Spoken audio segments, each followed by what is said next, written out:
Siyanibingelela nonke balaleli. Makubekini umusa nokuthula okuvela kuNkulunkulu uBaba wethu naseNkosini uJesu Kristu owazinikela ngenxa yezono zethu ukuze asophule kulelizwe elimbi lamanje ngokwentando kaNkulunkulu uBaba wethu. Siyanibingelela bazalwane. Kubo bonke abantu abalalele izwi lenkosi uJesu Kristu leli olilalele. Igama lami nginguNkanyiso Bright Zulu. Ngihamba nomfowethu umhlengi Zondi. Sizocela ukuthi bonke abantu abalalele njengamanje ukuthi ube neBhayibheli kuze uzofunda kanye nathi ube nokuqonda imibhalo engcwele masifunda.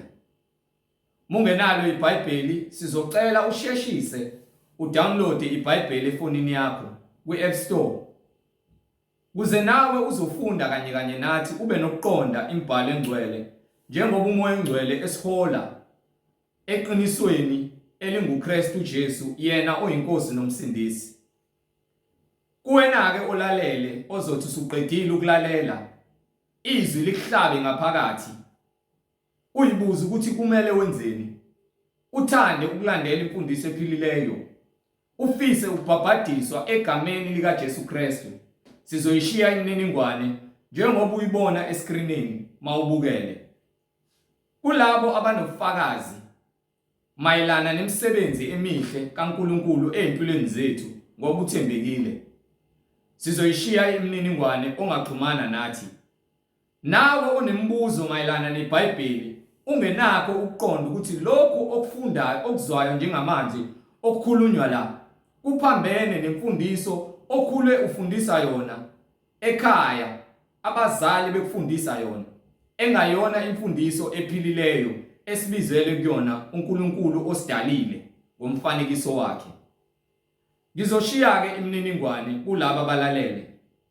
I-email address ithi izwilenkosi.ujesukristu@gmail.com izwilenkosi.ujesukristu@gmail.com. Ngilandelise nge-cellphone number noma i-WhatsApp number 066 566 9245 066 566 9245.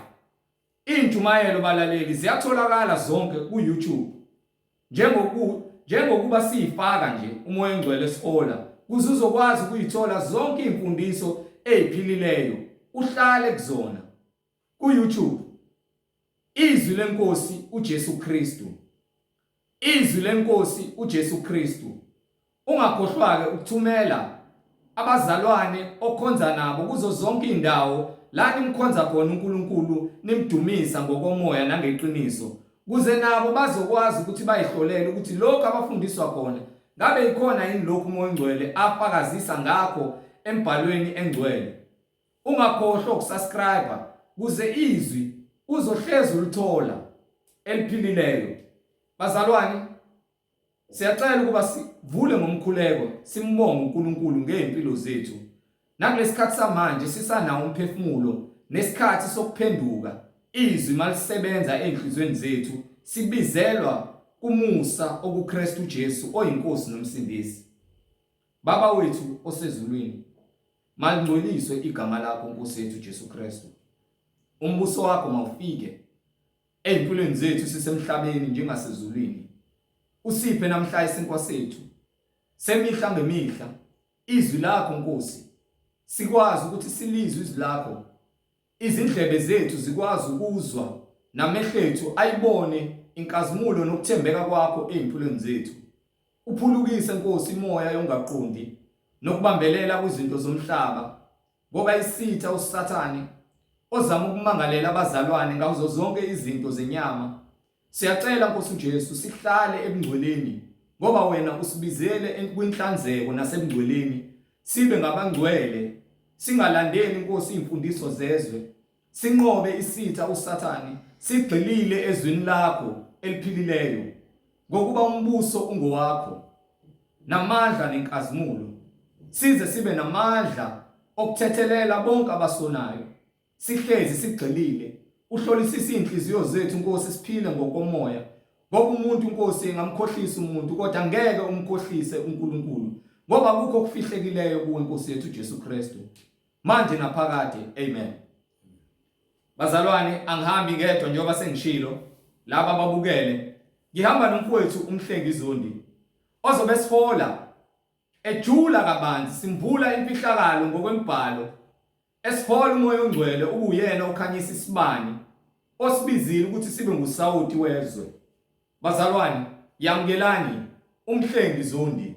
Amen.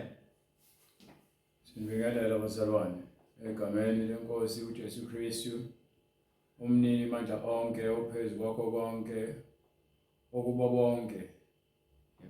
Okonke kungaye, akekho omunye uNkulunkulu ngaphandle kwakhe. uNkulunkulu odale konke ngamandla akhe, akadinga osizo, yena uNkulunkulu ozimele. Ngakho ke simelwe ukuthi sizithobe ngaphansi kwesandla sakhe esiphakemeyo, ukuze sikwazi ukumdumisa nokukhazimulisa igama lakhe nokumbonga ngakho konke asenzele khona.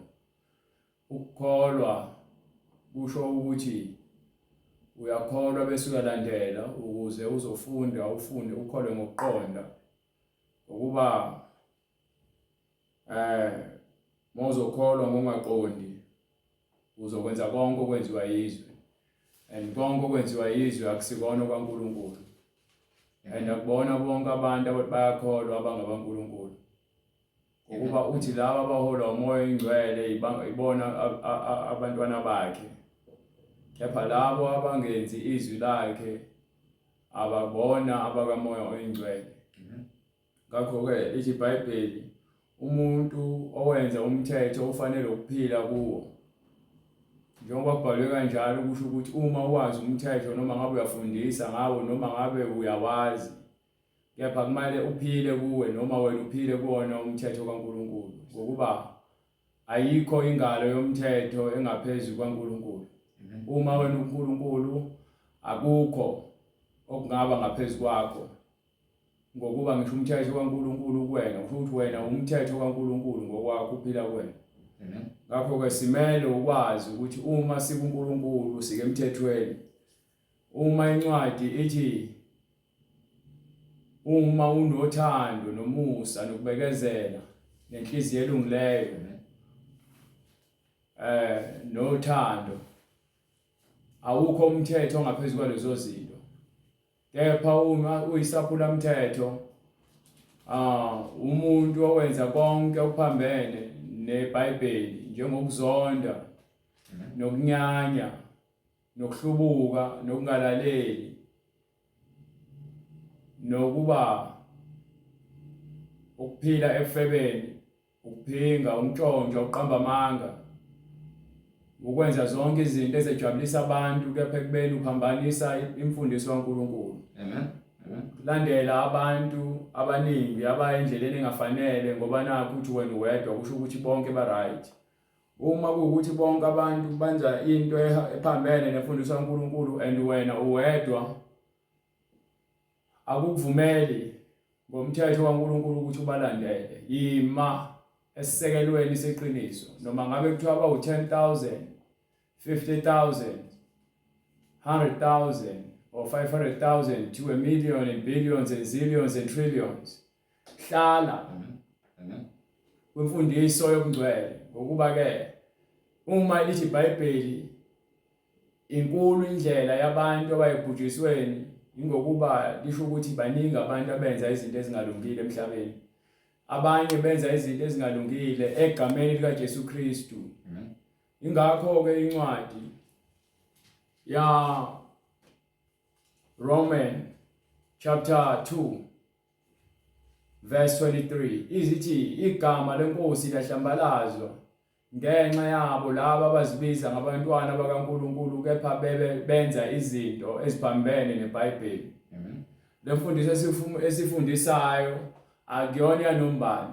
Abaningi basheshe bayibuke basheshe badlule until izifike kulabo abazoyibuka kuze kufike esiphethweni sayo.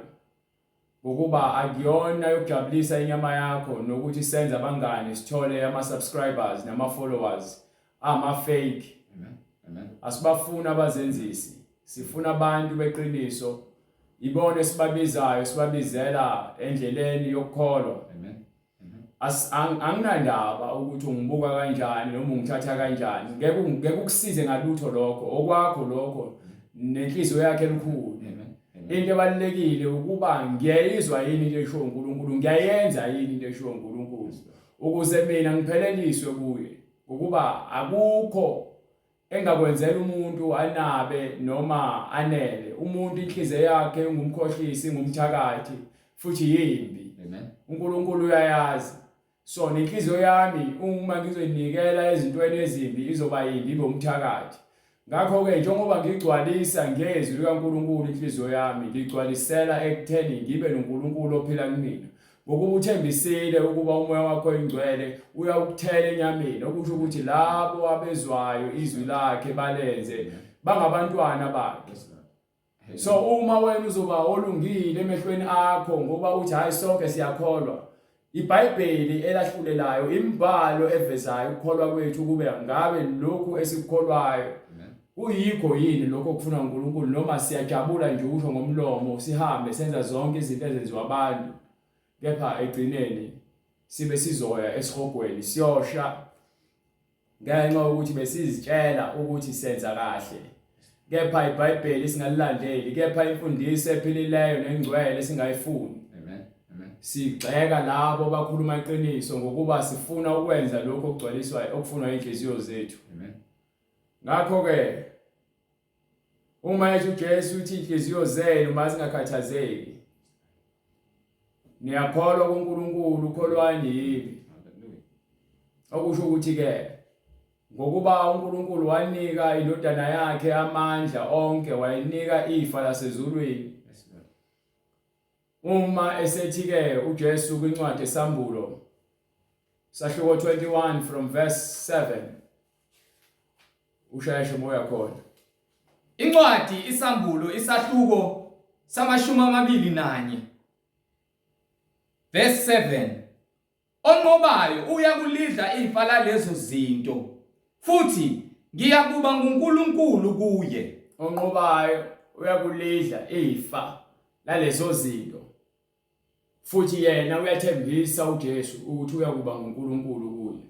Yena abe yindodana kimi. Siyoba ngamadodana kaJesu ezulwini uma sinqoba.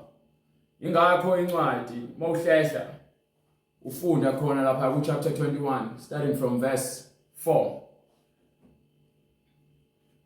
Azesule izinyembezi zonke. Awuhlehla uqale ku1 khona bezozwa kahle lento le. Fanele bayizwe kahle ukuze ihlale ukuthi isuka kubani.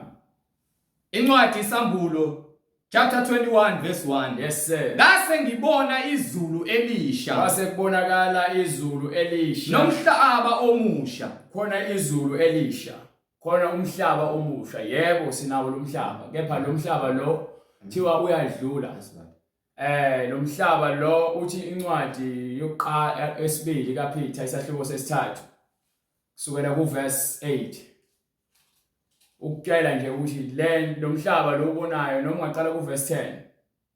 Mekwenzeka. Incwadi yesibili kaPetru isahluko sesithathu verse 10. Yes sir. Kepha usuku lwenkosi, kepha usuku lukaJesu luyakufika njengesela. Luyakufika mangifuna uzwisise kahle njengoba kuthiwa kukhona izulu elisha nomhlaba omusha lapho khona idolobha elisha, njengoba kuthiwa kwase kuvuleka amazulu kwase kwehla ezulwini idolobha iJerusalema elisha, lapho sekudlulile khona umhlaba umdala nakho konke. Nencwadi yaIsaya uzayifakazele futhi lapha kwisahluko 53 athi ke lo mhlaba uzakugoqwa njengengubo, uzakufana nengubo egugile. So ke uma ungazi wena uzitshela ukuthi uphelela okwale emhlabeni kuphela, ingakho uzokwenza izinto ngokwenyama ungawuzwa umoya oyingcwele simele ukumuzwa umoya oyingcwele sishumayela ivangeli kamoya oyingcwele sihleli kwisisekelo sikamoya oyingcwele siyafuna ungena izulu elisha and ngeke size sivinjelwe abantu basenyameni ngenxa ukuthi baningi bona thina siyingcosana uNkulunkulu vele methi ke lincane isango and bambalwa bazongena kulona nathi sifuna ukubalwa kanye nabo angifuni ukubalwa kanye nequqaba olahambile la yongena endlele esangweni elikhulu lelo sango elisekubhujisweni sifuna ukungena ezulwini sifuna ukungena ezulwini siyakusebenzela ukungena ezulwini sifuna ngobungcwele asikukhombi ngesibhama asikukhombi ngommese asikubribe sikukhokhela imali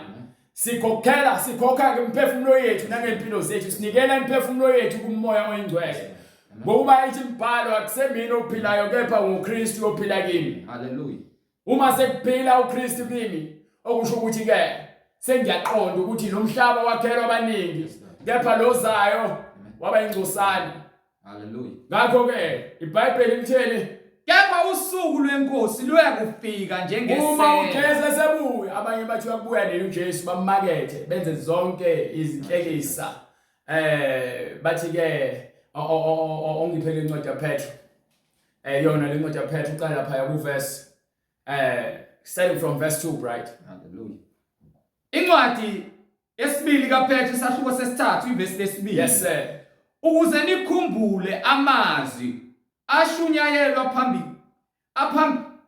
ukuze nikhumbule amazwi ashunyayelwa phambili yibo abaprofeti abangcwele waqala abaprofeti abangcwele nomnyalo wenkosi nomsindisi beza nomnyalo wenkosi kwasekuza uJesu wawuyena umsindisi haleluya mesekuza uJesu usezoshiya abapostoli bakhe ukuthi bagcwalise konke ngokuba yena usegcwalisile wavala bona sebeyahamba bagcwalisa imfundiso bayayinikela kubonke abantu ukuze bonke abantu bathole isiphiwo sikamoya oyingcwele haleluya ingakho ke konke kwaqala kubaprofeti ngokubanga abaprofeti wayezogcwalisa ukuthi uNkulunkulu ophilayo kepha abantu bengakholwa wathi uyeza yena uzela mathupha weza enyameni uNkulunkulu weza uzosindisa abantwana bakhe weza ngendodana yakhe ngenkazimulo kaJesu Kristu uJesu Kristu uyindodana aphinda uNkulunkulu ngoba yini uNkulunkulu wayekuyena uNkulunkulu wayekuKristu iBhayibheli lisho njalo lithi ke God was in Christ uNkulunkulu wayekuKristu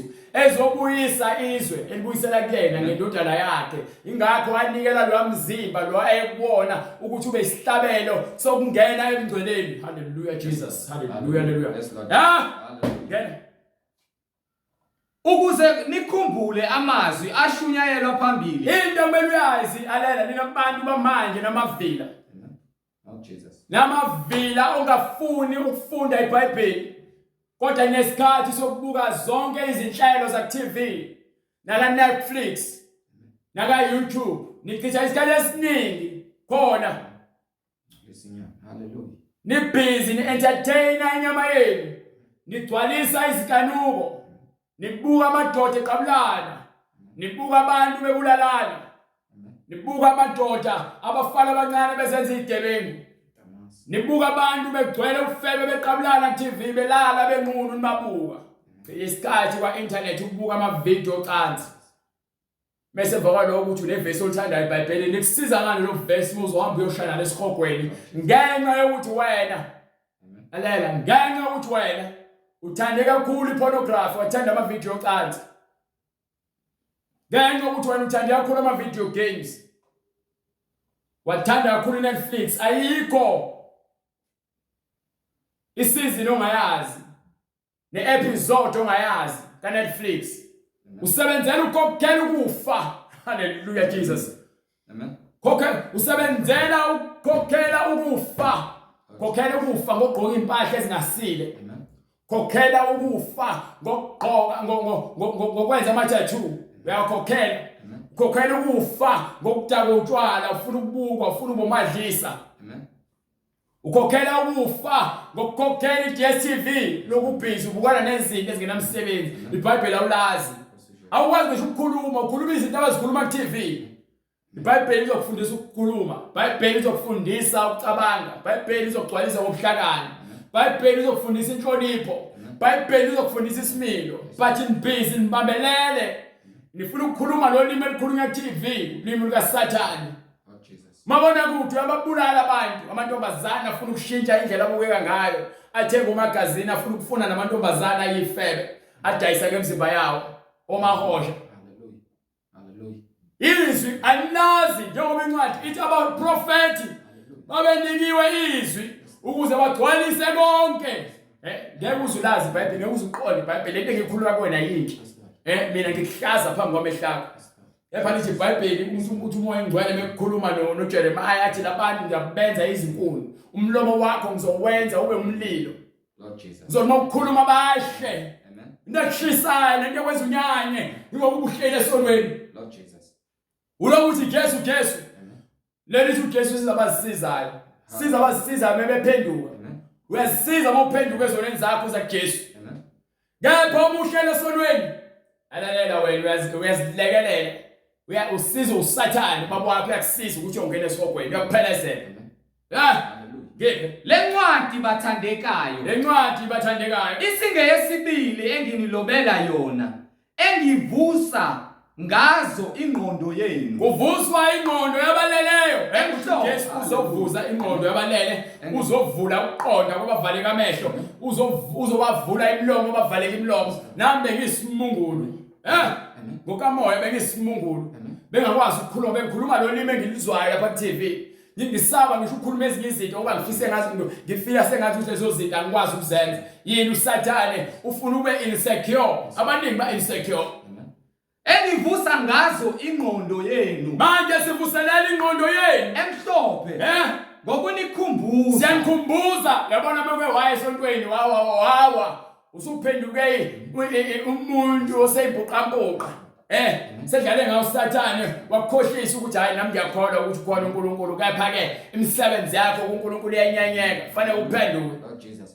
ukuze nikhumbule amazwi ashunyayelwa phambili izwi elashunyayelwa kumele sikhumbule yibo abaprofeti abangcwele amen nomyalo wenkosi nomsindisi lalela abaprofeti babengeza ukuzonika umyalo babenikiwe izwi babakhuza abantu bababuyele endleleni kepha ke bona labantu abanikiwe izwi bona babebabulala abaprofeti bakaNkulunkulu ngoba bayatshela iqiniso babebabulala so kwase kufika umsindisi ezosinika imiyalo ethi ungaphindi ungantshontshe ungebi ungaqamba amanga ungafisi into yamakhelwane wakho othanda umakhelwane wakho njengoba uzithanda ungabulali ungafeli ungakhonzi izithombe Jesus hallelujah ukuze nikhumbule amazwi ashunyayelwa phambili yibo abaprofeti abangcwele nomyalo wenkosi nomsindisi owashunyayelwa ngabapostoli benu ngezindaba yonke into inesiqalo qala lapho khona uNkulunkulu edala uAdam noEve bona imithethweni kaNkulunkulu uNkulunkulu abakhiphe engadini yaseparadise bazala ingane zabo zibulalane ngenxa yokwanda kwesono emva kwalokho baqhubeke ngokukholwa uKayini uAbel wanikela umnikelo omuhle nothandekayo uNkulunkulu awuthanda umnikelo wakhe wafela lokho uKayini uAbel emva kwalokho uNkulunkulu wasenika uAdam indodana uyizwa ngoSeth uSeth wasekuphuma uEnoch wasekuphuma uNoah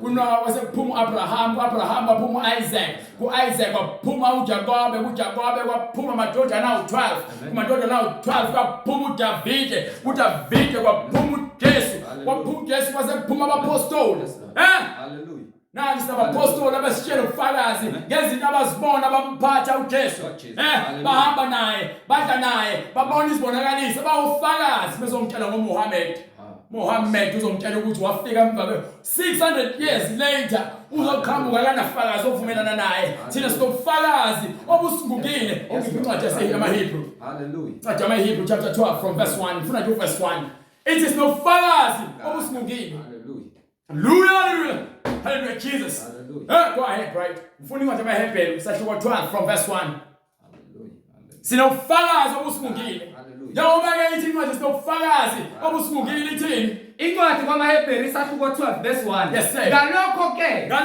nathi nathi usinefu sinefu elingaka nofakazi elisihaqileyo masilahle konke okusindayo nesono. Sifuna ubufakazi nokukholwa kuqhamuka ngobufakazi. Ukukholwa kwethu kusebufakazini. Akunakuqhamuka impungushe manje ezoqhamuka nemfundiso yezinja izoshintsha imfundiso yeqiniso. Ngokuba yini nina abantu nikholelwa izinto ezijabulisa inyama. Ingakho beninika lezi zinto ezojabulisa inyama. Nibona benabalandeli abangaka abalandeli abathanda izinto zenyama. Lalela ngisho ngoqongo ukuhlonipheka. Uma ungenayo uJesu ungazange ubhaphathiswe egameni lakhe, ulandela uMuhammad noma uyiMuslim, usenkingeni ngokuba ke uNkulunkulu akayona iMuslim. uNkulunkulu uthi ungcwele. Hallelujah. uNkulunkulu ungcwele. Phindela ngale incwadi ePeter. Incwadi yesibili kaPeter isahluko sesithathu verse 3. Yes sir. Nazi kuqala lokhu ukuthi ngezinsuku zokugcina Manje nake incwadi yasivezela ke lento engikhuluma ngayo ukuthi abantu bathatha ngokuthi uNkulunkulu usekhohliwe khona bonke lokho kumele kwenzeke. Bathi ke akho lutho olusazo kwenzeka sophila sifele nje. Akho ayisikho isidingo sokuthi ke siyosontweni. Futhi maningi amabandla bonke abantu bayakhona mawukhona ukuthi uNkulunkulu uzoyezulweni. Lalela. Ungalingi uzilibazise ubatshela ukuthi thini incwadi.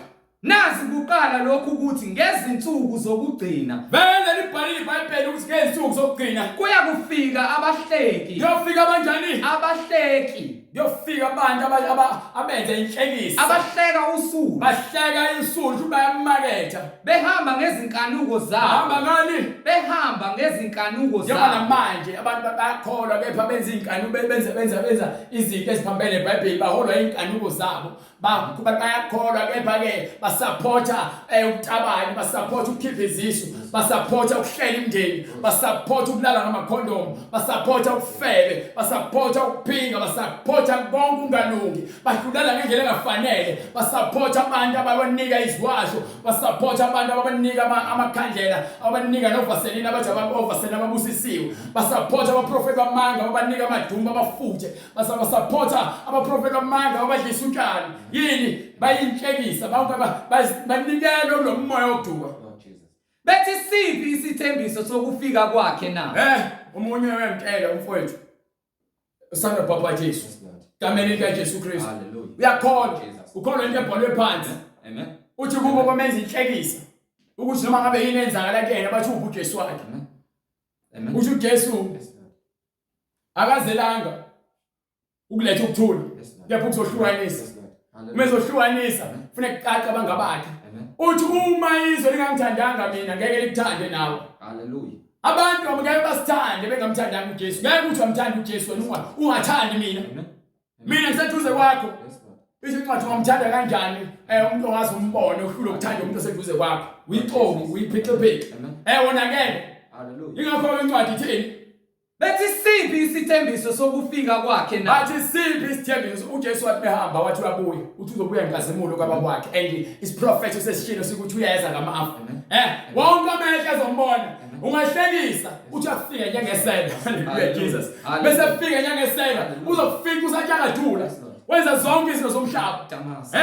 Ufebe uphuza. Hallelujah. Udanga untshontsha. Qamba amanga. Sabhize kuphingeni sathakatha. Sabhizi ushumayini ivangeli oplastic ngoba ufuna abantu bakuthande. Amen. Konje ithombe hlabela amadlozi uthi usindisiwe. Yes.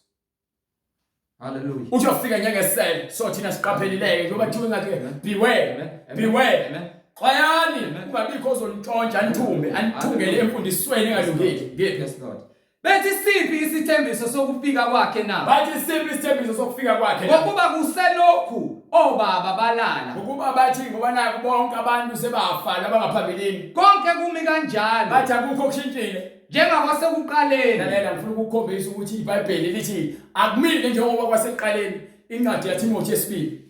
Sahluko sesibili. Nomsahluko sesithathu ngifuna uverse 12 kuphela. Ngifuna uverse 12 no verse 13 right. Incwadi yesibili kuTimothi isahluko sesibili. Yes sir. Verse 12. Yebo. Uma sikhuthazela. No incwadi yaTimotheyu uxolo. Hallelujah. Funa incwadi yaTimotheyu. Timothy 3 verse 12. Musuka verse 12 mase uyabuya futhi uze ngapha ngoba sifuna ubatshela ukuthi lezi zinto lezi akhiwo ukuthi izinto sobangcono.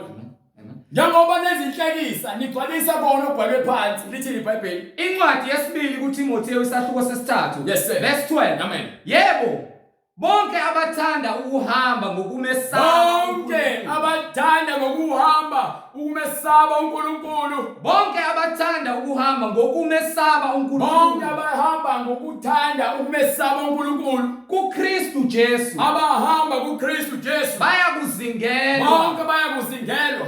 kepha abantu ababi Kepha abantu ababi, nabakhohlisi kepha abantu ababi, nabakhohlisi abantu ababi nabakhohlisi, baza kuqhubekela phambili ebubini bonke abantu abangabakhohlisi nababe bazoqhubeka bande. Yes, Lord. Bande kuphi? ebubini Bedukisa bedukiswa nabo lo moya wokudukisa uyabadukisa. Bayadukisa noma bayadukiswa. Sathane wenza njalo, uyakhanga ebukhazikhazi indlela ezangayo wena uza ngale ndlela ezokwenza ukuthi wena ubone sengathi ukwendaweni right. Kepha-ke iqiniso lesisekelo seqiniso sitholakala. Iqiniso liphenduka, usathane uyaphenduka. So bheka-ke manje uma iBhayibheli lithi-ke kunesikhathi esizayo lapho khona ababi bezokwanda baqhubeke njengoba nangale incwadi yaphetha ithi. Hallelujah. Incwadi kaPetru isahluko sesithathu Yes sir. verse 4 Incwadi yesibili kaPetru isahluko sesithathu verse 4. bethi siphi isithembiso sokufika kwakhe na Angithi abona ububi kanjeni ingakho bebuza kanje manje ngoba yini sebeyimpumputhu abasaboni ivangeli abasalazi ivangeli liphililayo. ngokuba kuselokhu obaba balala konke kumi kanjalo njengasekuqaleni kokudalwa. Angithi vele niyabona ngeke niphenduke ngokuba yini niholwa manje libuswa izitabane lelizwe libuswa izitabane.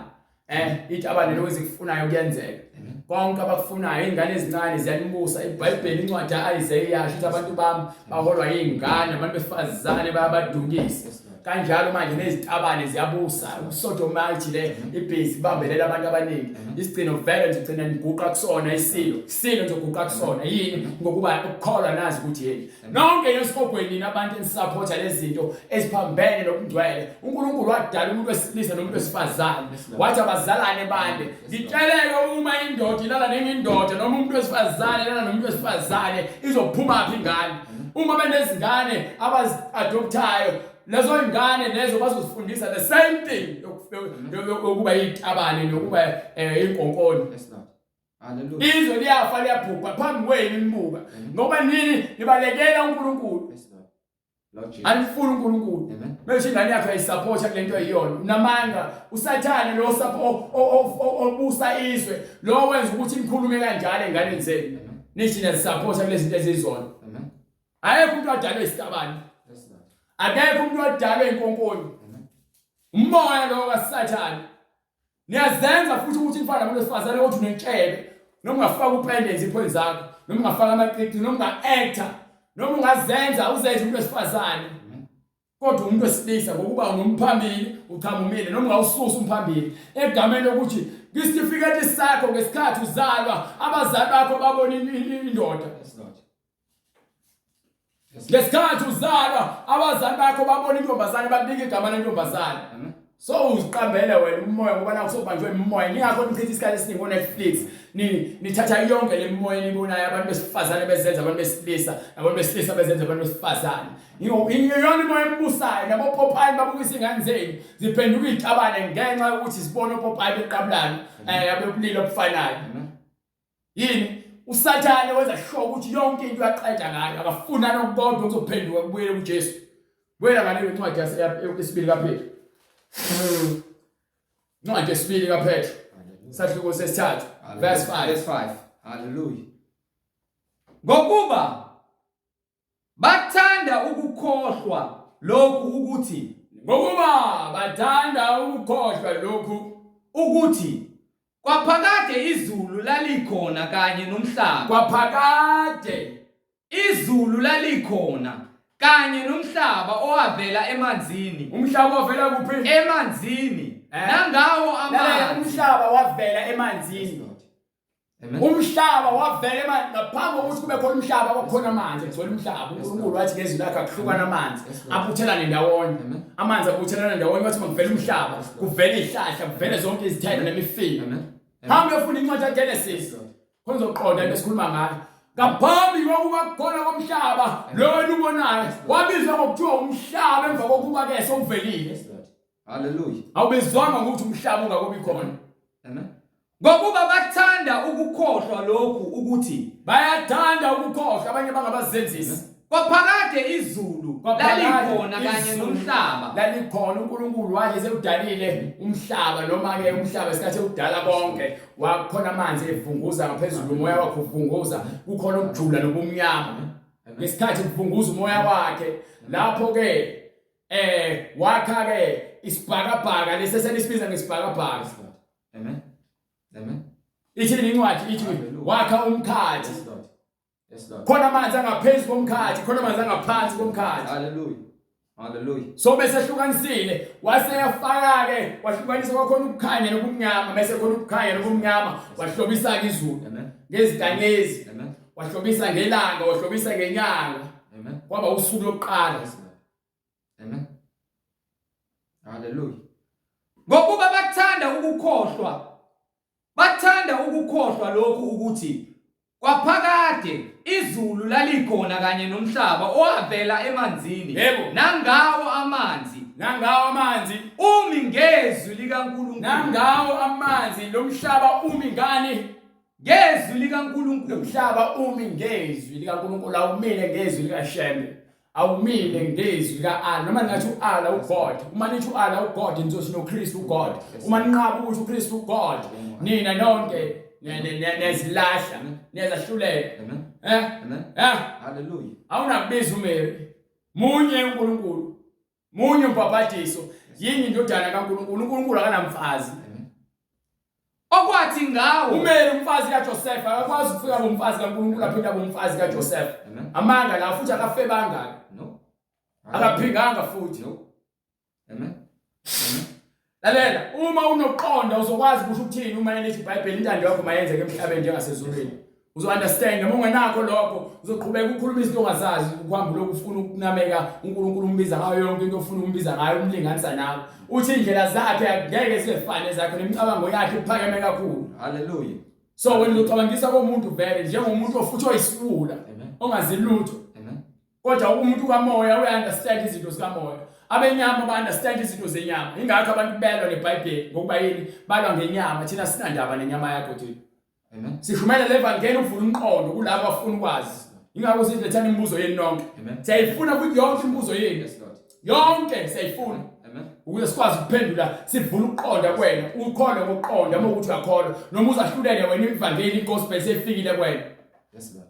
Hallelujah. Kepha ke lokho esimile kukhona isisekelo seqiniso. Baphe okwathi ngawo izwe lalikhona labhubha ngokukhukhula kwamanzi ngenxa yokuthi abantu babonakele ngesikhathi sikaNoah.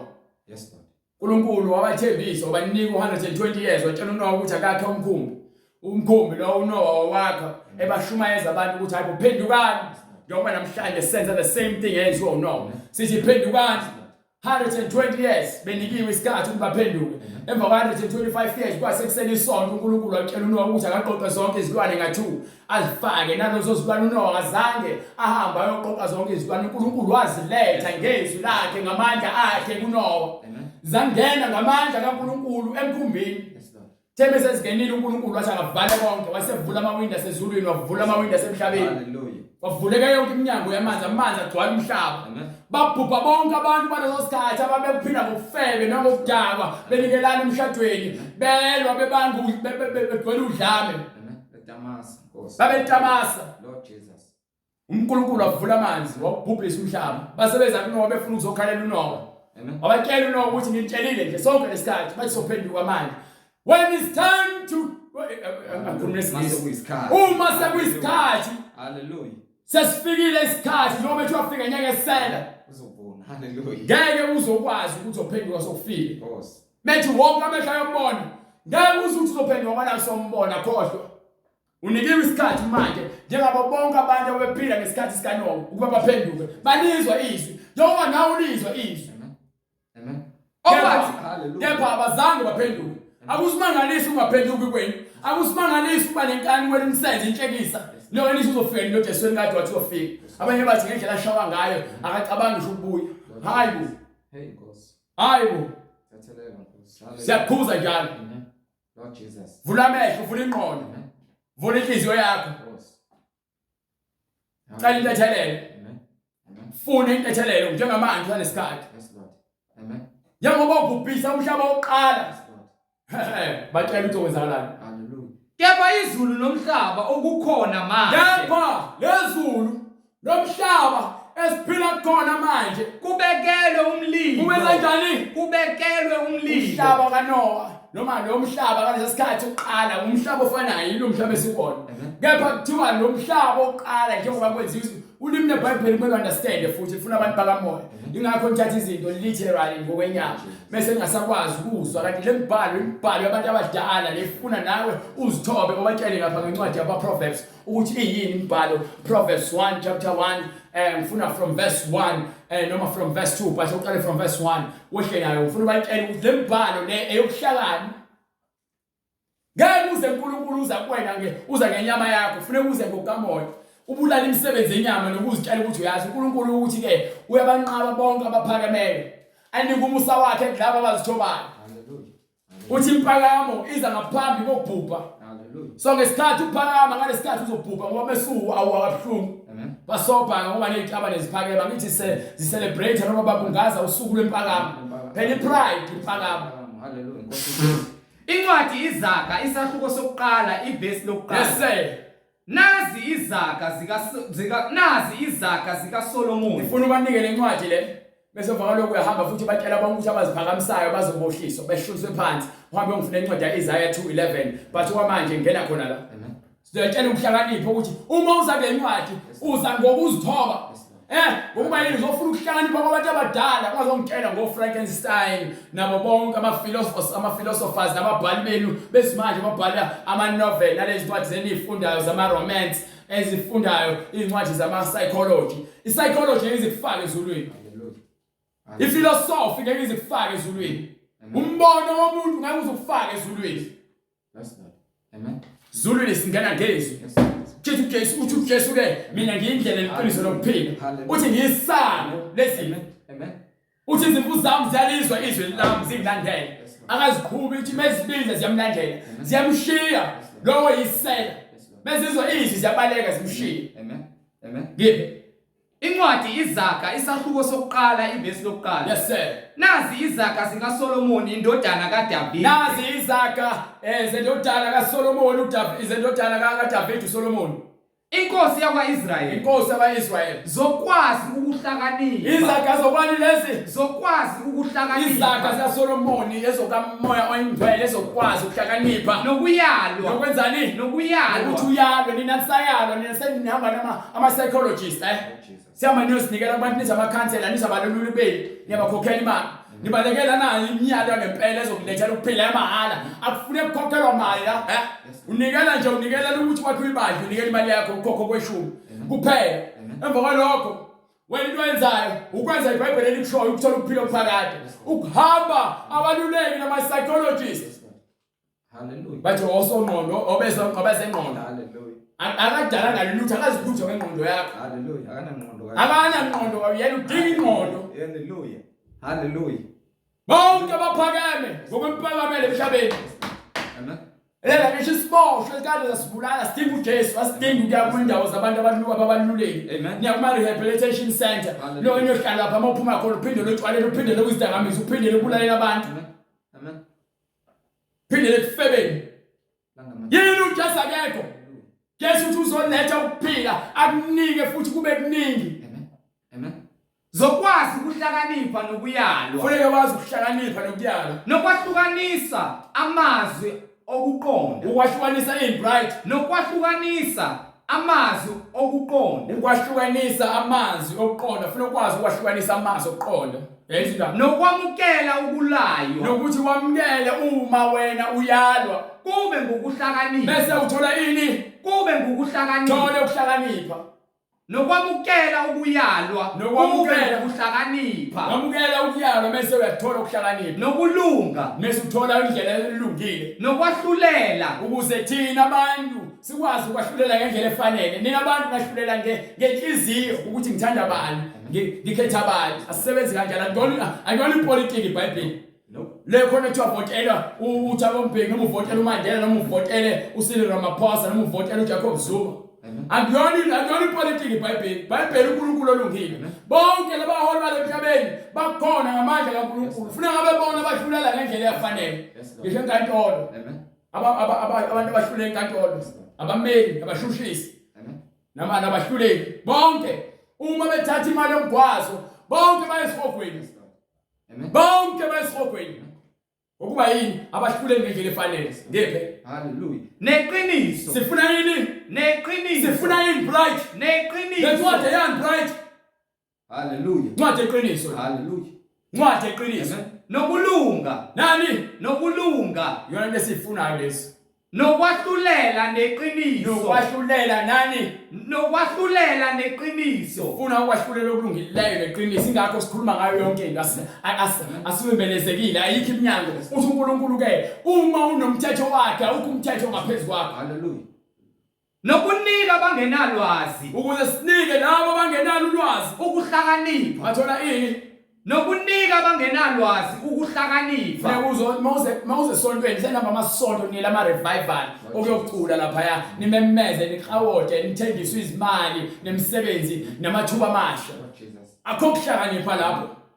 Vula ivesi lodwa lokukhuluma into engekho uzujuluke uqathuke yonke leyo uvuza abathe ekubeni ubhizi ngala ubuka ingane uzolala naso noma uzosibamba bese uqeda ukushumayela ngoba yini nazo azizithandi isigqoke ngendlela engahloniphekile. Buela ngale kwincwadi yaPeter Bright. Ngiphi incwadi yaIsaiah. Sinubatshela ngempakamo labanalo. Hallelujah. Incwadi yesibili kaPetru isahluko sesithathu. Ufuna incwadi yaIsaiah. Hallelujah. Hallelujah. Incwadi nina nonke bafana ntombazane eliziphakamisayo. Nani abantu enemali enizibonisa lemntu uNkulunkulu eliziphakamisayo. Ufuna nina ukukhonzwa abantu baguqe nini. Nifuna bonke abantu bavumelane nani impona konke ukungcola kwenu. Hallelujah. Kunina bonke osopolitiki abakhohlisa abantu benza izinto ezingafanele. Bonke abaziphakamisayo ngenxa yezikhundla. iBhayibheli lithi Isaiah 2 bright. Incwadi uIsaiah isahluko sesibili verse 11. Verse 11.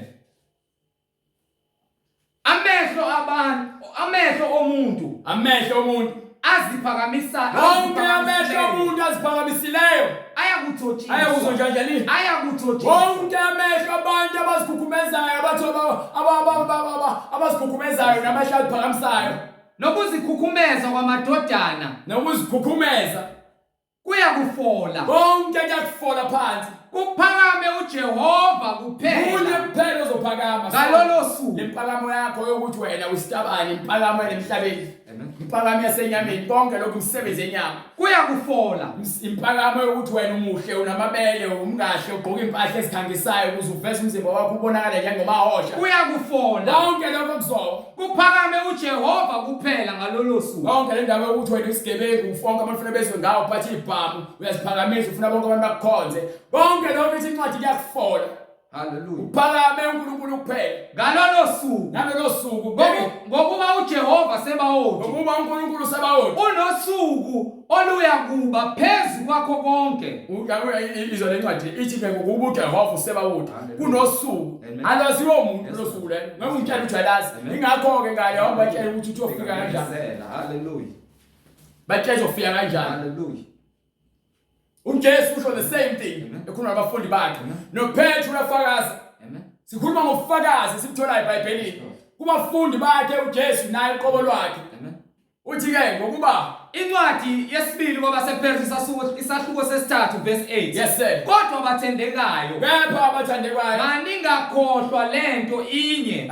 hlehla bright mfundo verse 7. Hallelujah. Kepha izulu nomhlaba Ehe. okukhona manje Yebo. kubekele umlilo. No hlehla mfundo verse 6.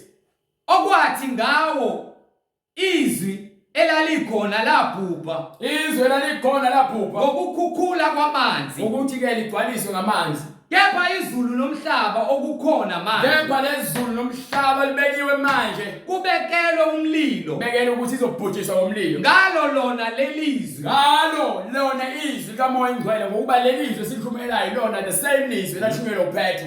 uPetru ngifana naye uPetru ufana nami ngokuba yini sigcwele umoya munye. kulindele usuku lokwahlulela ulindele usuku lokwahlulela nolokubhubha kwabantu abangamesabi bonke abangamesabi uNkulunkulu.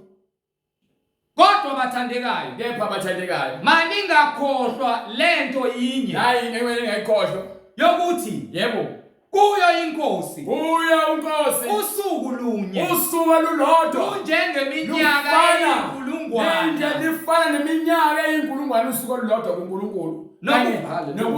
Nokuthi iminyaka eyinkulungwane iminyaka ezinkulungwane injengosuku lunye kuNkulunkulu ifana nosuku olulodwa.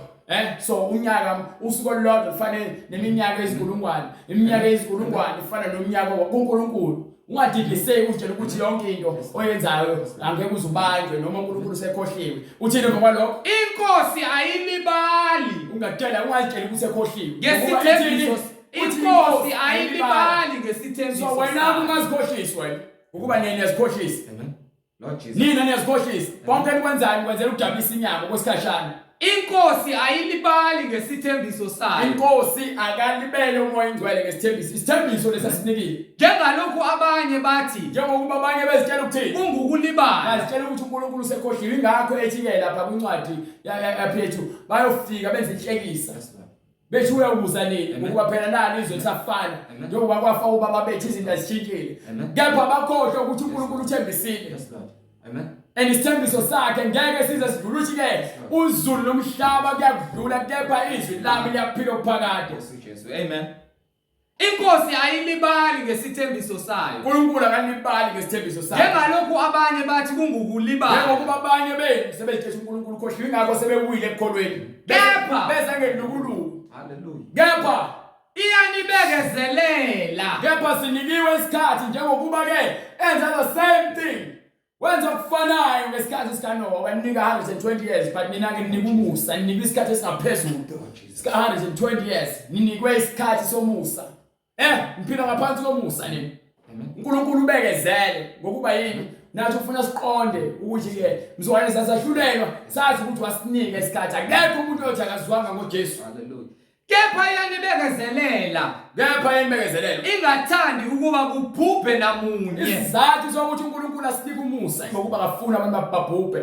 Kepha ngokugcwaliseka kwesiprofethi ukuthi uSathane uzophuma entilongweni iminyaka e1000 ahlangane adukisa abantu izwe lonke ngenxa yokuthi abantu banomoya ongakhona banenhliziyo ezinkulu bawokhanda limtshelo kwakhe bawontamo olukhulu bayinhliziyo zabo zigcwele amafutha abafuna ukuzwa ingakho ke abantu abaningi bezwe esihogweni kuzongena abayingcosana ezulwini. Lord Jesus. Hallelujah.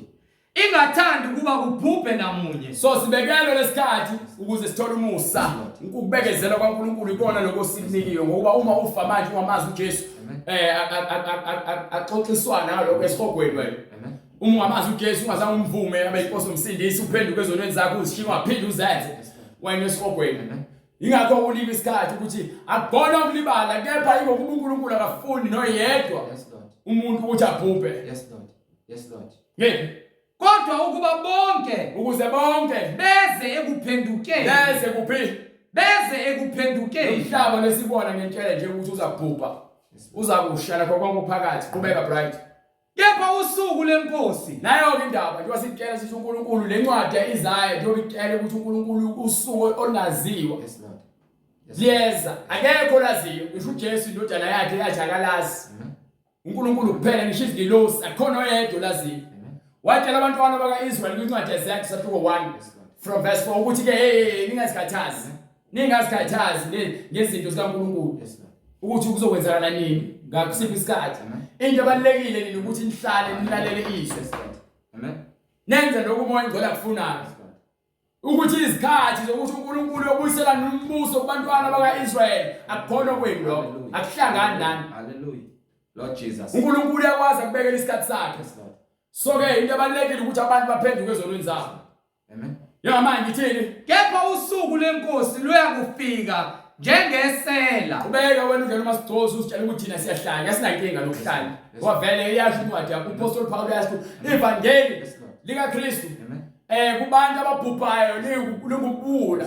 Kepha kulabo abakholwayo lingamandla. Levangeli lingamandla kulabo abakholwayo. kepha kulabo ababhubhayo laba sebezikhethela ukuba ngamadodana kaSathane leli vangeli ibona likubula. Hallelujah.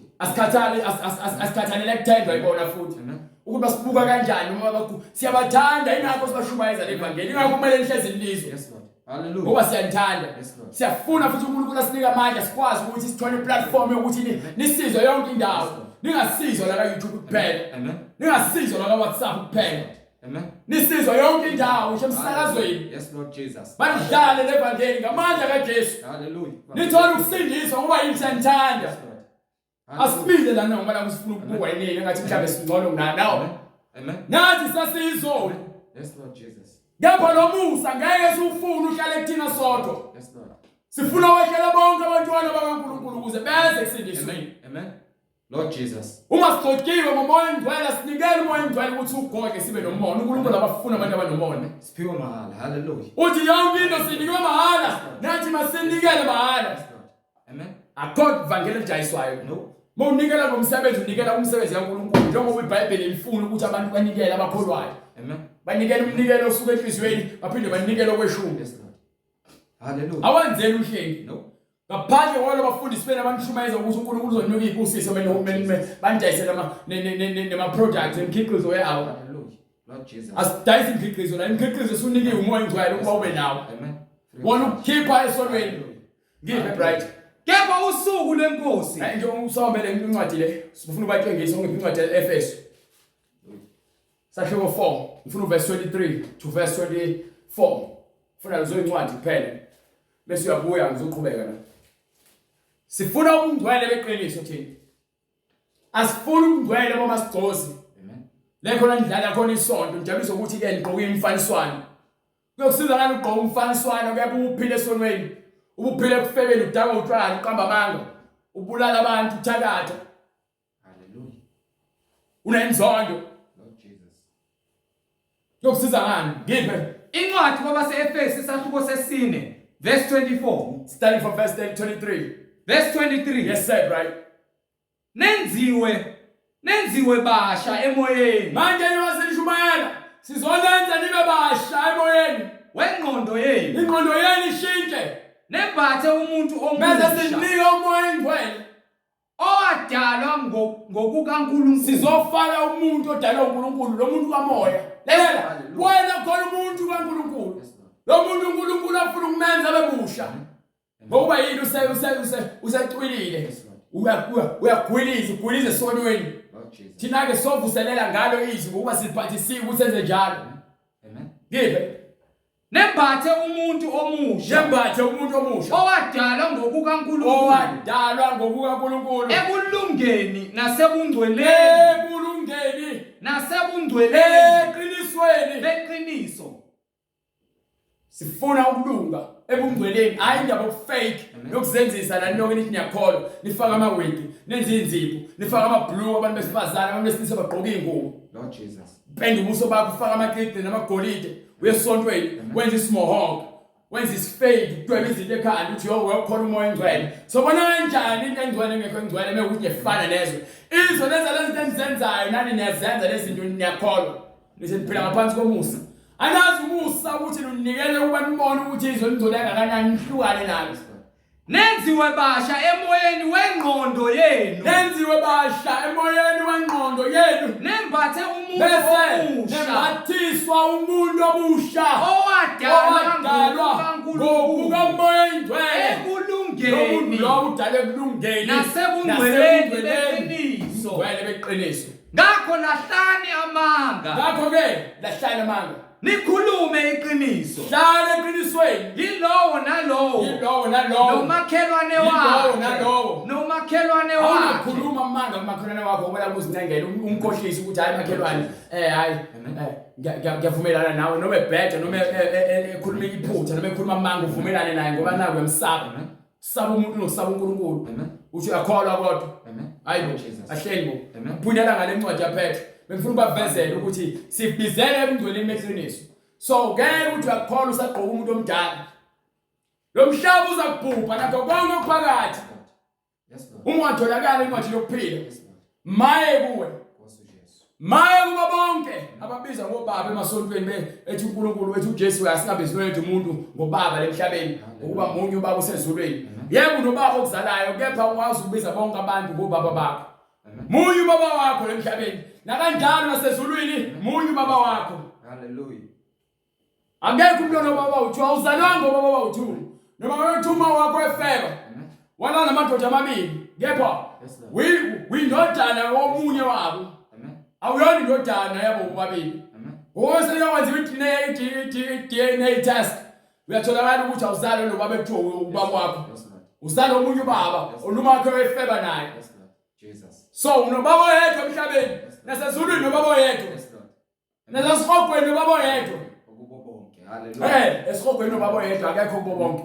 Usathane esihogweni baba wabo. Hallelujah. Ezulwini ubaba wethu osezulwini esithi manje ngeniso igama lakhe ukuba bonke phakathi kwabo bonke abamthandayo. Yes Lord. Amen. Wadala izulu lomhlaba siyakholwa kuyena Nakho konke okuphakathi. ezindaba ngiphi Yebo usuku lwenkosi ngapha lolu suku lenkosi luyakufika njengesela mhla amazulu ayakudlula ngokuhlokoma. so uma ungakonika umuntu omusha noma ungakomamukeli umuntu omusha noma unqaba umuntu omusha osemgcweleni olulungeni ngokweqiniso ithi iBhayibheli ke Amazulu ayakudlula ngokuhlokoma. amazulu azakudlula ngokuhlokoma Kuyakusha konke leli iBhayibheli ithi kuzakusha konke kubhidlike kubhidlike nomhlaba kuyakusha konke kubhidlike nomhlaba nemisebenzi yawo kuyakusha. imali yakho othoma ngayo nangemizi yakho nangeyimoto zakho namabhizinisi akho ukholelwa ukuthi uNkulunkulu wena udinga uNkulunkulu ukholelwa ukuthi amadlozi akini akunikele izinto yebo baba usathane vele uyakunika izinto ukuze ulibale uNkulunkulu Kuyakusha konke kuyakusha. Hallelujah. Abakholwayo nabangcwele abekho manje kulezi zinto eziphathekayo lezinto semhlabeni ingakho bayahlupheka ngoba bayazi ukuthi ingcebo yabo ayikho emhlabeni uthi uJesu singazibekeli ingcebo yethu emhlabeni lapho kukhona inyundu nokubola nokugqwala namasela ubhizi kwami inkantolo manje uthenga ibhamu Amen. ufuna ukuvikela yonke into onayo emhlabeni awazi ukuthi kunomuntu owakuvikela Amen. uJesu wavikela abantwana bakaIsrayeli obakhipha eGibhithe wabahola bavulela indlela olwandle uJesu lemkhuluma ngayo uKristu wabahola abavulelanga uShebe Shembe akazilutho uShebe ivukani uShebe umprofeti wamanga uShebe indodana kaSathane nabalandeli bakhe. Hallelujah. Qhubeka bright. Hallelujah. Lo mhlaba uzodlula lakho konke ukuphakathi nayo yonke imisebenzi yeneni elibambelele kuyona. Amen. Abanye baqamba amanga ukuze bathole imisebenzi abanye badayiseka imizimba yabo ukuze bathole imisebenzi. njengokuba konke kuya kubhidlika. Abanye bagwazela ukuthola imisebenzi. Wewahlulelwa ngakho konke ukuthi wena uyagwaza uyantshontsha uqamba amanga wahlulela ngendlela engafanele ummeli noma uyijaji noma ngabe kuthiwa ke ummeli umahluleli ummeli isigebengu usenzile iqala wena uyasivuna ngenxa yemali phakathi esifokweni phakathi.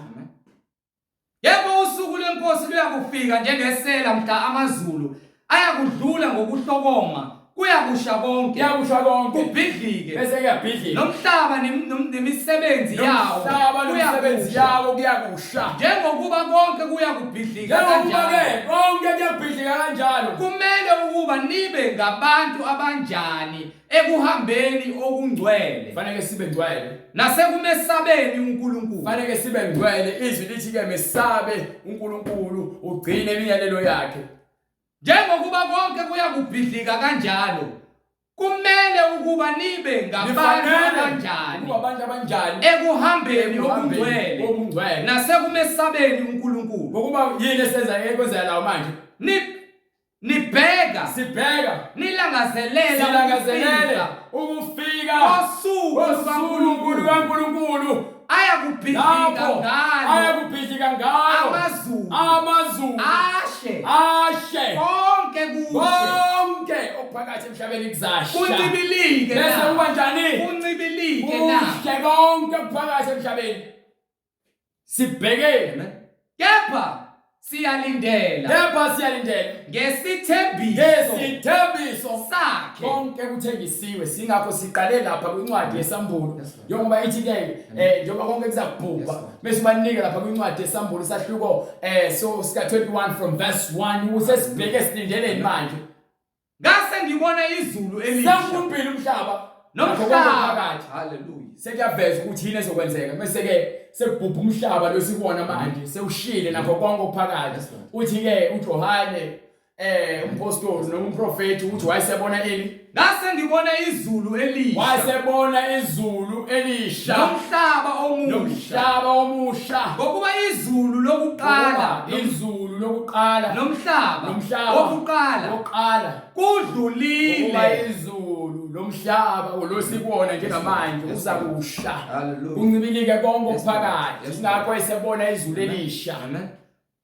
Hallelujah. yebo Nolwandle alusekho. ulwandle alisabalo Hallelujah. asisekho isikhathi sokuhlala ebeach lapha ushiswe ilanga ukuthi uyathena Hallelujah. akusekho isikhathi sokuthi uzohamba olwandle benquni lapha ngamaphedi nangama-under nangezikhindi ezincane no namabhikini nifuna ukuveza ukunqunu wenu nikhangisa niqhubezele umoya wenkanuko omama bashadile babhizi bafaka amadayi amancane ebeach babasindisiwe akho umuntu ongcwele ozoloku ebhisho obanquni lapha Hallelujah. akekho noyedwa wonke umuntu osindisiwe uphila umngcwele so umzimba wakho uyithempeli kaNkulunkulu awunakuhamba ubukisa ngawo phakathi kwabantu hamba uveza ubunqunu bakho you understand Hallelujah. buya ngapha bright uvale ncwadi ufuna uvale manje incwadi ukuthi wayesebona amazulu kwasekwenzakalani bright Ngabona umuzi ongcwele. wabonakalani Ngabona umuzi ongcwele. lalela umuzi ongcwele iJerusalem elisha iJerusalem elisha. iJerusalem elisha Wehla uvela ezulwini. kamnaphi lo muzi lo Wehla uvela ezulwini. umuzi kamoya lo abona umuzi lo ozokubona ngamehlo enyama khohlwe ngeke uzukubone ngamehlo enyama umuzi wegolide lo umuzi wakhiwe ngawonke amatshe abizayo amatshe ekhethele umgwaqo wakhona igolide Amen. Wehla uvela ezulwini. wasebonakala umuzi omusha idolobha iJerusalem elisha wehla uvele ezulwini Ngabona umuzi ongcwele. wasekuvela umuzi onjani Ongcwele. Yebo baba. iJerusalem elisha. hamba baba Wehla uvela ezulwini kuNkulunkulu.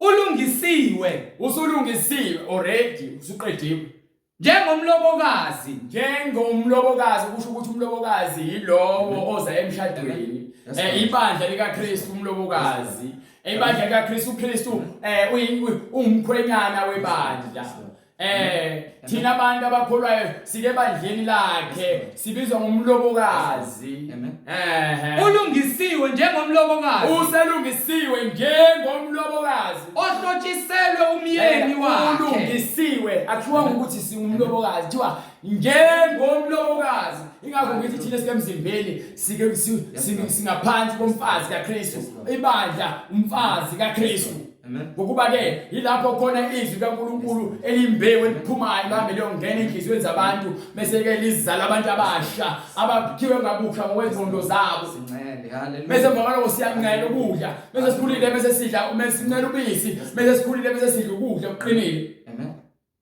bese siyahlala ke kuma wethu iJerusalem elisha Hallelujah.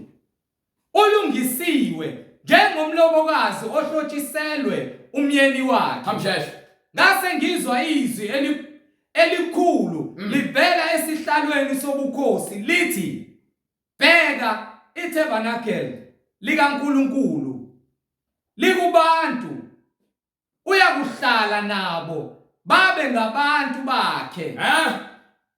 Hallelujah. lalela bright Hallelujah.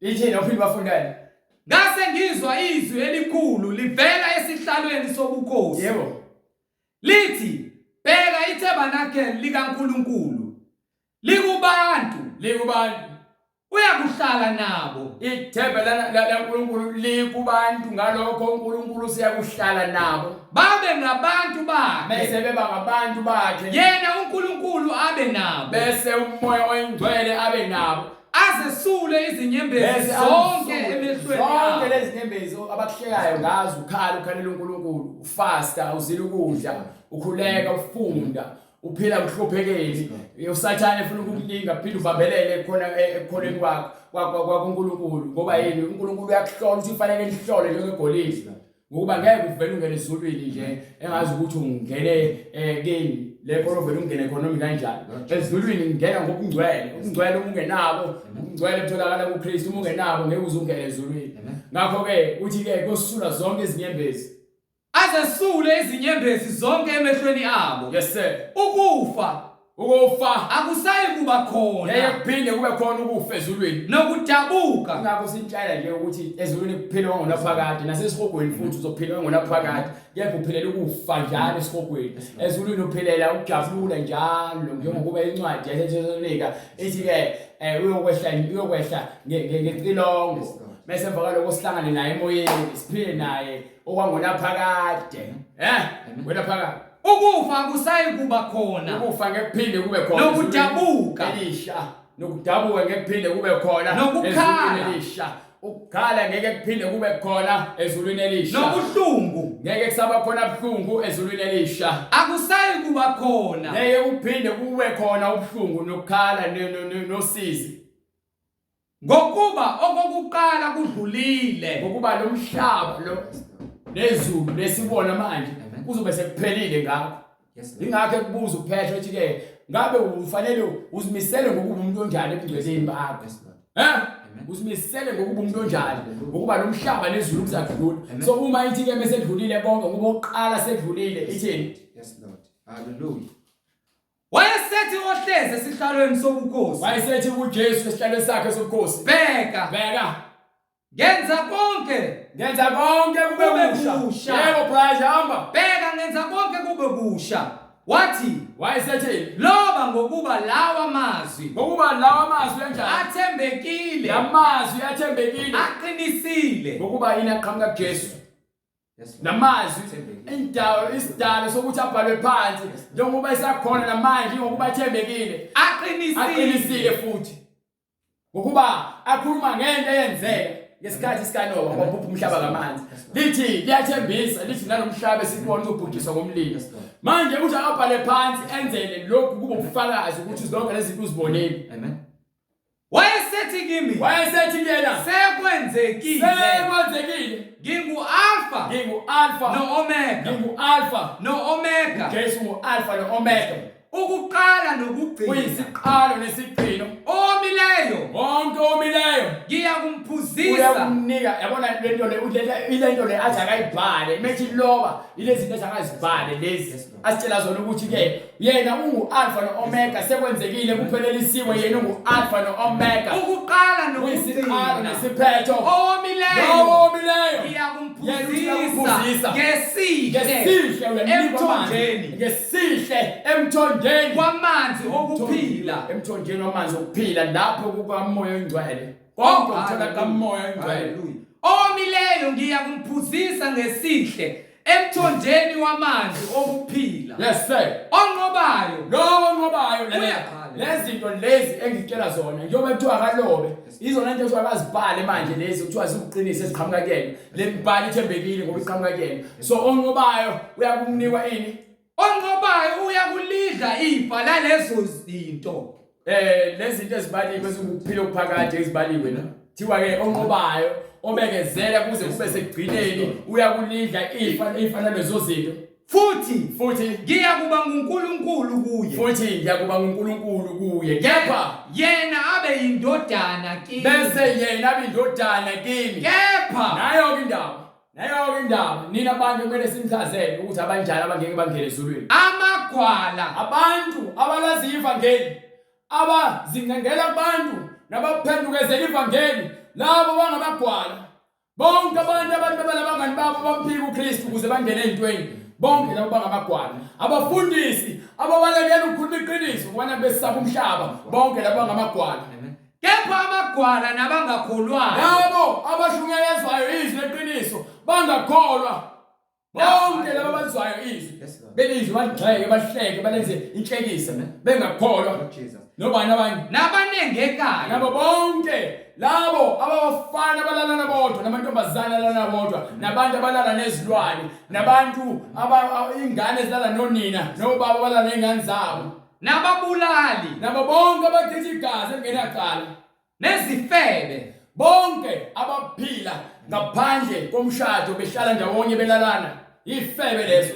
nabathakathi bonke abaphathi bithi nabanenzondo bangabathakathi banamaceba amabi bafana bababa usathane nabakhonza izithombe bonke ababiza abantu abangasekho abantu uNkulunkulu babo nabantu abanezithombe edongeni nabantu abanamarosali anesiphambano nomuntu olengayo bonke bakhonza izithombe nabo bonke abaqamba amanga nabo bonke abakhuluma amanga isabelo sabo nabo bonke abawenzayo nabawakhulumayo amanga isabelo sabo sikuphi siyakuba eqhibini elivutha umlilo isabelo sabo siyoba eqhibini elivutha umlilo nesibabule okungukufa kwesibili ukufa kwesibili ezindaba lokho kungukufa kwesibili right incwadi ezenzo sesiqedile la bengifuna nje ukubavezela lento moya ngcwele siyabonga Hallelujah. Thank you, Lord Jesus.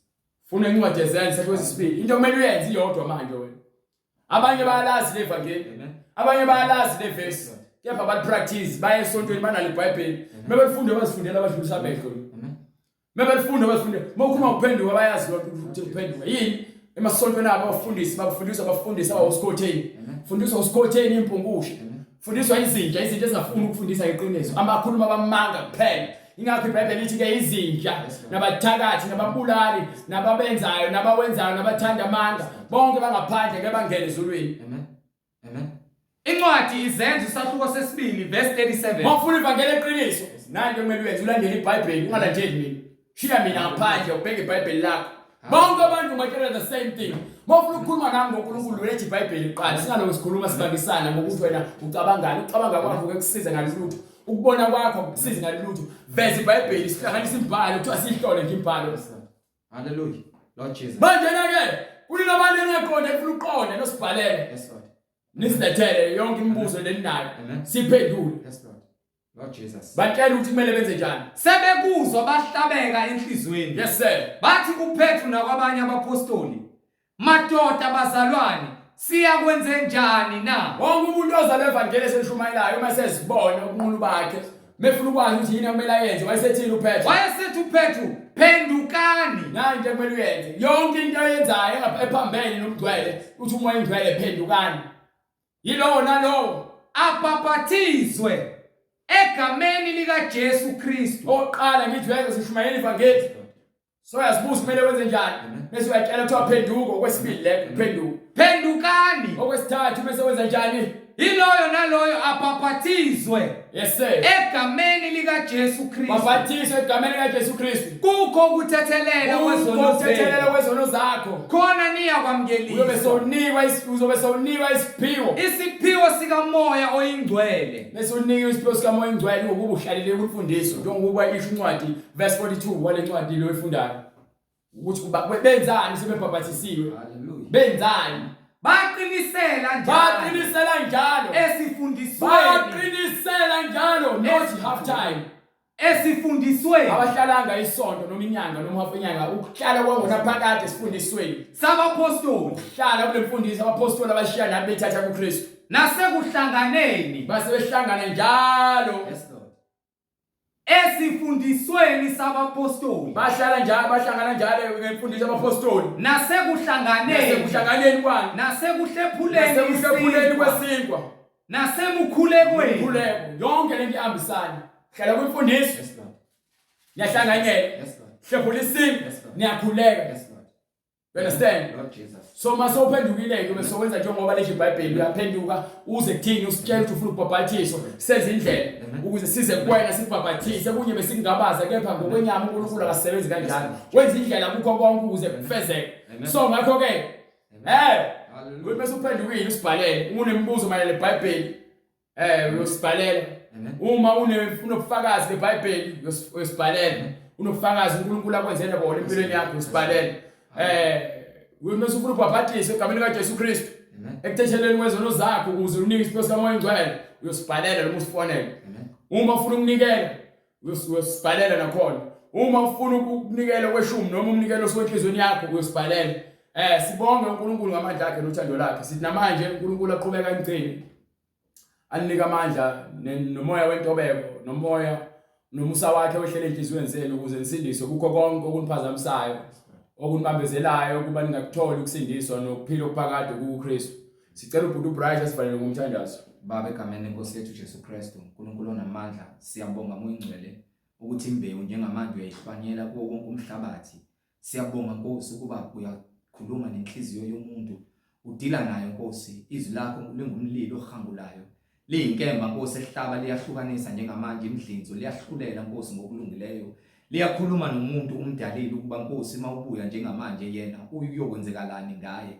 Siyabonga moyingcwele ukuba abantu bakho bayalizwa izwi lakho. Uyayikhulumela wena Nkosi nesidalwa sakho njengamanje ukuba size ekuphendukeni, samukele izwi eliphilileyo, sikwamukele njengenkosi nomsindisi, ube ngubaba kithi. Thina sibe ngamadodana. Siyabonga Nkosi uJesu ngokuthembeka kwakho. Siyalibonga izwi lakho waliyaleza walinika abapostoli ukuthi abahambe bashumayele izwi kusukela eJerusalema, balishumayele kusukela eJerusalema naseJudiya, beye kuzo zonke izinkalo zomhlaba ngokuba Nkosi ivangeli lokuphendula lishunyayele wena Nkosi uJesu Kristu. Wenza izibonakaliso ngamandla kaMoya oNgcwele okuphulukisa yonke imimoya Nkosi edukisayo ukuba abantu bangabi nakho ukuqonda ngezwi lakho elishunyayelwa njengamanje eliletha abantu ekuphendukeni nasekuphileni okuphakade kunguKristu Jesu oyinkosi nomsindisi. Bagcineke Nkosi sebethathile isinqumo sokuphenduka, bagcine imbewu ihlale Nkosi ngaphakathi, izwi lakho lihlale enhlizweni zabo, baze bangene emanzini egameni likaJesu Kristu oyinkosi nomsindisi manje naphakade. Amen. Amen. Umusa wenkosi uJesu Kristu nothando lukaNkulunkulu nokuhlangana kukaMoya oNgcwele makube nani nonke. Amen.